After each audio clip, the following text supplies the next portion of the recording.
സെക്കൻഡുകൾ കൊണ്ട് ഒരു ഗാലക്സിയിൽ നിന്ന് മറ്റൊരു ഗാലക്സിയിലേക്ക് പോകുന്നത് ഓർത്ത് നോക്കിക്കേ. അല്ലെങ്കിൽ യൂണിവേഴ്സിൻ്റെ ഒരു ഭാഗത്ത് നിന്ന് മറ്റൊരു ഭാഗത്തേക്ക് പോകുന്നത് ഓർത്ത് നോക്കിക്കേ. കേട്ടാൽ സയൻസ് ഫിക്ഷൻ ആണെന്ന് തോന്നും. എന്നാൽ ഇത് ചിലപ്പോൾ യാഥാർത്ഥ്യമായേക്കാവുന്ന ഒരു കാര്യമാണ്. പറഞ്ഞു വന്നത് വേം ഹോളുകളെ കുറിച്ചാണ്. വേം ഹോളുകൾ സ്പേസ് ടൈമിലൂടെയുള്ള ഒരു ഷോർട്ട് കട്ടാണ്. ഇൻ്റർസ്റ്റെല്ലാർ മൂവി കണ്ടിട്ടുള്ള എല്ലാവരും തന്നെ വേം ഹോളുകളെ കണ്ടിട്ടുണ്ടാവും. അപ്പോൾ സ്പേസിനെ നമുക്കൊരു പേപ്പറായി കാണാം. ഈ പേപ്പറിൻ്റെ രണ്ടറ്റത്തായി 2 പോയിന്റുകൾ മാർക്ക് ചെയ്യുക. എന്നിട്ട് ഈ പേപ്പർ മടക്കുമ്പോൾ ഈ 2 പോയിന്റുകളും ഒട്ടിയിരിക്കണം. അതിലൂടെ ഒരു പെൻസിൽ കടത്തുക. ഇതാണ് വേം ഹോൾ.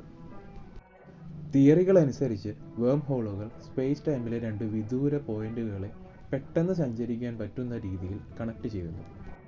വേം ഹോളുകൾ വെറും ഒരു തിയറി മാത്രമല്ല, ഇവയെ കണ്ടെത്തിയത് ഐൻസ്റ്റൈൻ്റെ ജനറൽ റിലേറ്റിവിറ്റിയുടെ ഇക്വേഷനുകളിൽ നിന്നാണ്. 1935 ഐൻസ്റ്റൈനും ഫിസിസിസ്റ്റ് നേതൻ റോസനും ഒന്നിച്ചാണ് 2 ബ്ലാക്ക് ഹോളുകളെ തമ്മിൽ കണക്ട് ചെയ്യുന്ന തിയററ്റിക്കൽ വേം ഹോളുകളെ പറ്റി പറയുന്നത്. അങ്ങനെയാണ് നമ്മൾ ഇന്നറിയുന്ന ഐൻസ്റ്റൈൻ റോസൻ ബ്രിഡ്ജായി ഇവ മാറുന്നത്. പക്ഷേ മറ്റ് ഗാലക്സികളിലേക്ക് പോകുന്നതിന് മുമ്പ് തന്നെ നമ്മൾ അറിയേണ്ട മറ്റൊരു കാര്യമുണ്ട്. വേം ഹോളുകൾ അൺസ്റ്റേബിളാണ്. വേം ഹോളുകൾ മറ്റെന്തിനും അതിനുള്ളിലൂടെ കടന്നു പോകാൻ കഴിയുന്നതിലും വേഗത്തിൽ തകർന്നു പോകുന്നു. എന്നിരുന്നാലും എക്സോട്ടിക് മാറ്റർ അല്ലെങ്കിൽ നെഗറ്റീവ് എനർജി നമ്മുടെ കയ്യിലുണ്ടെങ്കിൽ നമുക്ക് വേം ഹോളുകളെ തുറന്നു വെക്കാം.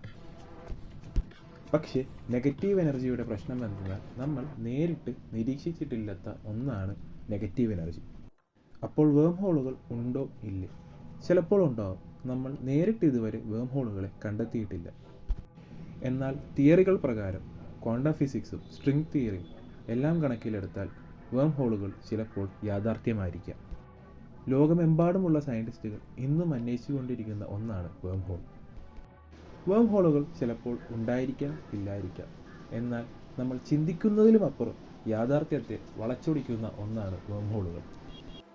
നമ്മുടെ യൂണിവേഴ്സ് ഒരുപാട് നിഗൂഢതകളുള്ള ഒന്നാണ്. ചിലപ്പോൾ ഒരു ദിവസം നമ്മൾ വേം ഹോളുകളെ കണ്ടെത്തിയേക്കാം. വീഡിയോ ഇഷ്ടമായ സബ്സ്ക്രൈബ് ചെയ്യാൻ മറക്കരുത്.